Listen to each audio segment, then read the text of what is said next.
One of my absolute favorite things about being on this side of the camera is dealing with comments. Good comments, bad comments, comments that don't even relate to whatever the video is about. I enjoy them all.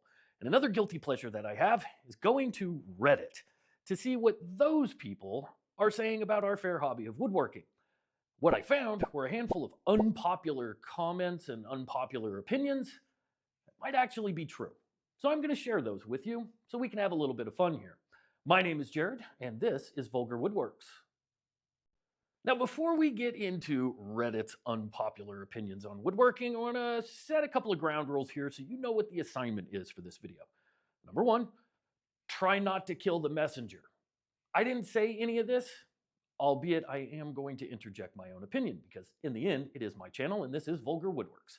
Number two, I fully endorse you sharing your unpopular opinions about woodworking, but don't write a novel. Okay, don't put 35 of your unpopular opinions into one comment. Spread them out so we can have some fun with them. And number three, I'm going to experiment with the moderation in my comments, for better or for worse. We're going to see how this goes. So I'm going to tell YouTube to allow a little more freedom, a little more leeway in the comments. But with that being said, just know that whatever you post, everybody's going to see. So if you decide to use some colorful metaphors or some four-letter adjectives, yeah, the world's going to see it. Reddit's first unpopular comment comes to us from one Astro Stuffman. The table saw is the absolute worst power tool. It's very dangerous. If you want to do more than rip, you need to build a jig. Need a certain height on the blade, can't measure, need to test cut. Apparently, proper syntax and grammar eludes this commenter, but nonetheless, dust collection is horrible. The table saw is like your racist uncle you keep making excuses for. Okay, the racist uncle comment aside. Is the table saw dangerous? Absolutely, all power tools are dangerous. Do we always need to build jigs? Well, here's my point of contention. I do believe that the table saw is the heart, the foundation of our shop, but I think woodworkers love to find ways to overcomplicate solutions to problems that don't exist.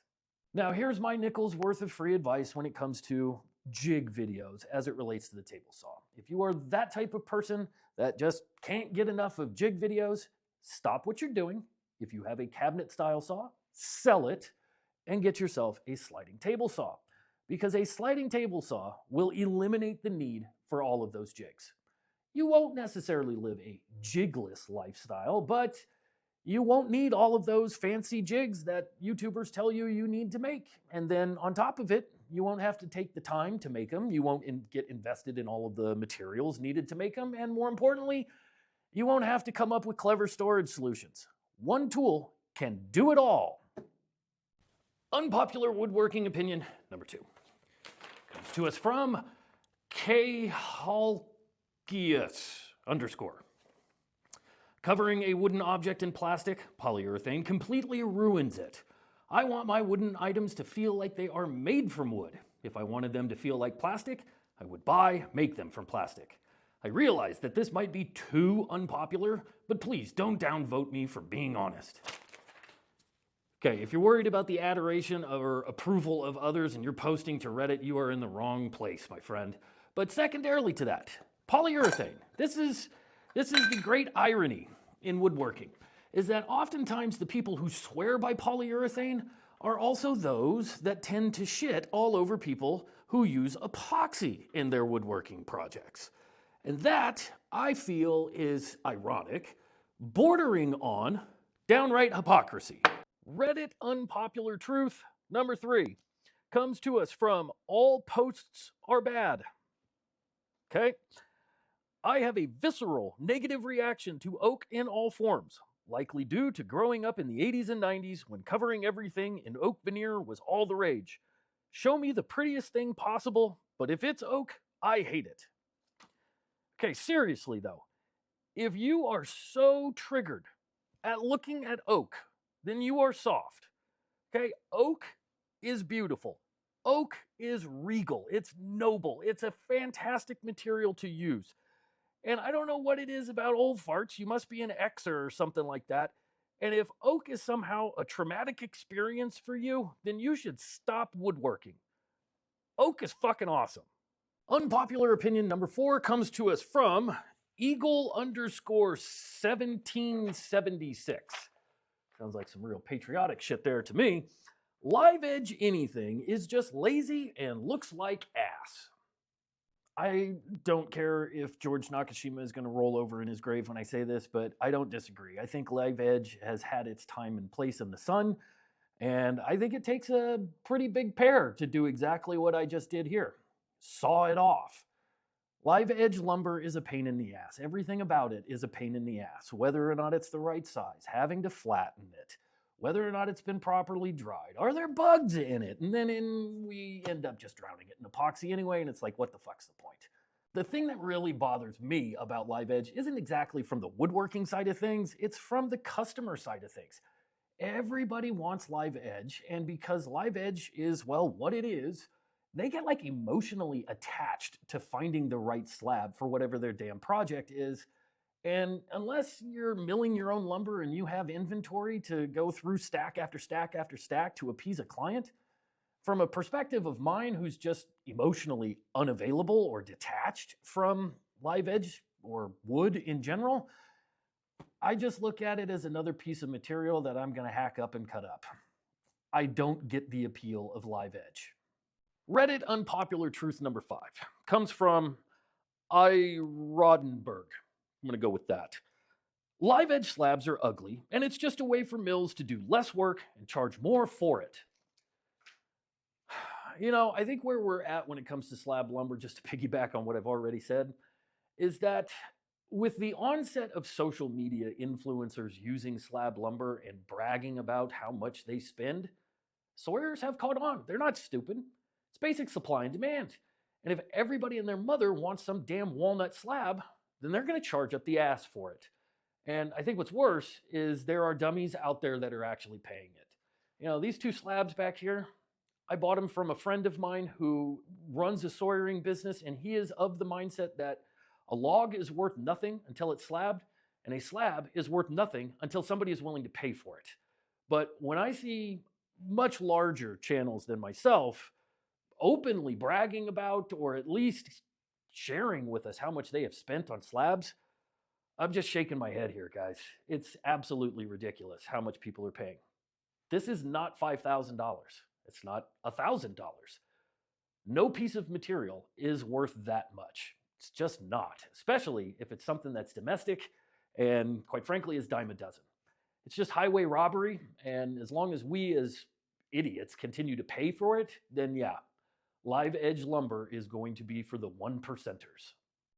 Reddit unpopular opinion number 6 comes to us from DTIT23JS. Woodworking with hand tools is superior to woodworking with power tools, which is superior to woodworking with a CNC. Well, first off, a CNC is a power tool, so I think that last part is a little bit redundant, but nonetheless, woodworking with hand tools is superior to woodworking with a CNC. I know this is still a thing that people love to argue, and honestly, I think hand tool people are more snooty and snobby about this than CNC people are.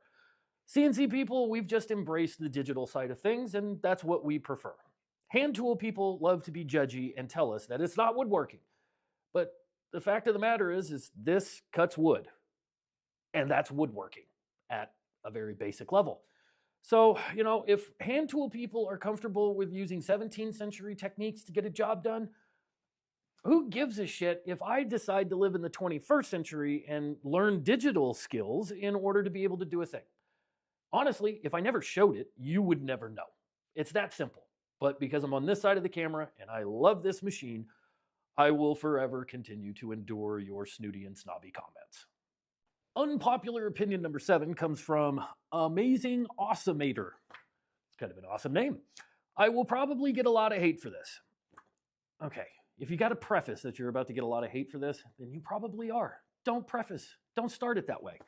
People who sell woodworking plans for a living are exploiting beginning woodworkers. I am of the opinion that if you need plans to build a very simple thing, then woodworking is probably not for you.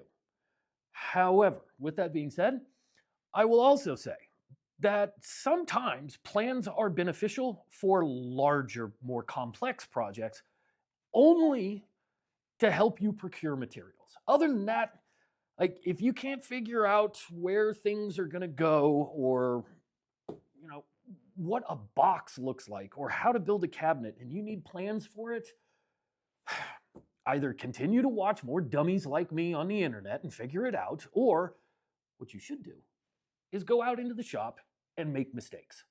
Totally fuck up. That's how you learn. Buying a series of plans that walk you through step by step by step by step by step teaches you nothing, but hopefully will get you to a final product. Do I think that everybody's offering up plans is exploiting beginning viewers? No, but I definitely think we're past that point. Okay, we should be able to see through it, that if a channel is solely based on just pushing plans, then they are a shill and that's all they're doing. So wherever you're at in your woodworking life, it always helps to have a plan, but do you need to download one and pay somebody else to figure out how to build a box? Probably not. Unpopular opinion number 8. J. Delmont 209 says, "Good enough for government work is my go-to saying for woodworking.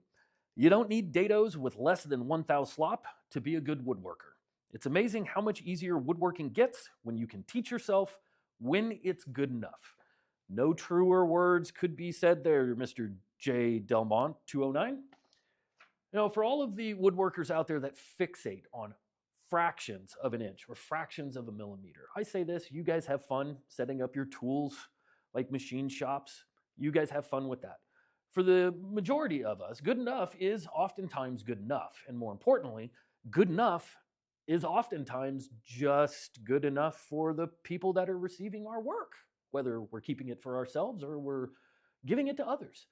But this constant chasing of aerospace tolerances, we fail to forget as woodworkers that even though we are using material that is dead, it is still very much alive. And you can chase those tolerances, and then all of a sudden, that wood swells. And then all the time that you spent chasing that thousandth of an inch doesn't mean a damn thing anymore. So if there's a little bit of jiggle in a thing, it's not the end of the world. If you assemble things with screws instead of using traditional forms of joinery, it's not a big deal. Okay? This whole snob kind of mentality, chasing these things that only woodworkers give a damn about, that is just to, put yourself into a stratosphere that other woodworkers would just oogle over. Reality is most people don't give a damn. They just don't. And when you can figure out that that's good enough, then yeah, woodworking becomes a whole lot more enjoyable and arguably a whole hell of a lot easier. Sue me for saying it, which many of you will, but I'm sticking to my guns on that take. Unpopular opinion number 9 comes from a Toto master? I don't know. Ingrain looks like shit. We don't want to see your ingrain cutting board. First off, I'm a believer that YouTube doesn't need another cutting board video. If you've seen one, you've seen them all. But nonetheless, ingrain is interesting to me, insofar as the only people that have them are woodworkers.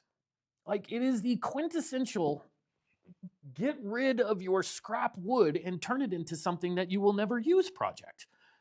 People in the real world do not buy ingrain cutting boards. And if they do, they certainly don't use them the way that woodworkers have attempted to market and sell them, right? They don't dull your knives. They are able to slough off bacteria and things of that nature. First off, when's the last time you sharpened your kitchen knives?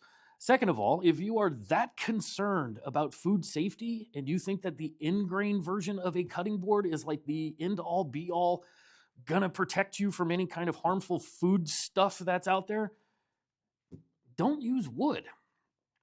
Ingrain cutting boards are tremendously labor intensive. Oftentimes we have to do multiple glue ups. We have to make multiple cuts. You can't just run them through a planer or a jointer without doing a lot of damage, not only to the machine, but to the work surface or the piece itself. Sanding them sucks. I think the color that we achieve because the ingrain absorbed, ingrain cutting boards suck. Yeah, I don't disagree with this one at all. Let's stop making them. How about that? Let's stop making ingrain cutting boards. Oh, goodness. I had to get down on the floor for this one. Unpopular opinion number 10 comes to us from Orange is the New Blyat. That's what I'm going with. You most certainly can have too many clamps. That, I think, is a bullshit axiom that woodworkers say over and over and over again that is most certainly not true. Basically, there are 4 nickels worth of free advice tips that I'm going to give you to not have a shitload of clamps. Number 1 is you should never buy any boutique clamps. They're just wastes of money. You think you will use them and then you won't. Back here, I don't even know if I can get this damn thing off. You've probably seen these things before. I have moved this clamp more times than I have used it. Waste of money right here. Number 2 is anytime you were about to do any kind of complex clamping glue up, you should do a dry fit or a dry assembly so that you know how many clamps you're going to need, what the order of applying those clamps is going to be, where the choke points in that assembly or glue up are going to be, so that you don't run out of clamps. It's just common sense. Number 3 is that you don't need to apply clamps every square inch. Like, if you are quite literally running out of clamps, more than likely you have clamped too much. Take some off. Don't try to do it all at once. That's a really good tip. If you're not a professional woodworker, then you're in no rush. You can glue, clamp things in stages. Your project won't suffer. Hey, and finally, clamps have gotten pretty damn expensive. You know, the last set of clamps that I bought, I want to say I paid like $40 or $50 for just 2 of them. That's ridiculous, okay? Having a boatload of clamps means that you're going to have to come up with a convoluted storage system. You're going to obviously have a heavy investment in a tool that most of its life is just going to quite literally hang around. And just follow the other 3 pieces of advice. Just do it in stages and don't clamp so damn much. Yes, you can have too many clamps. Okay, and the final.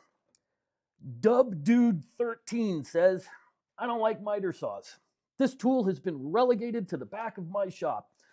Well, DubDude13, I've done you one better.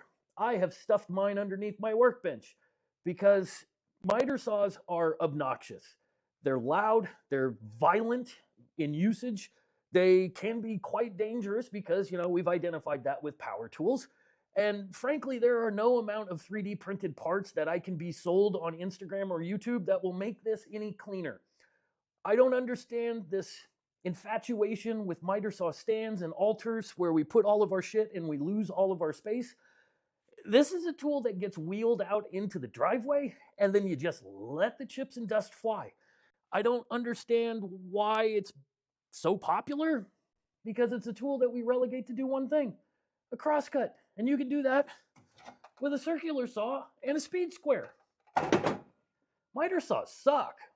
So there you go, a whole lot of unpopular opinions that might actually be true. Now, remember what the assignment is for this video. Go into the comments, share your unpopular woodworking opinions so that we can have a wonderful dialogue down there. I look forward to seeing what you guys come up with, because if there's some really good stuff, which I think there's going to be, there might be a round 2 of this type of video in the future. Thanks everybody for watching, and I'll see you in the comments.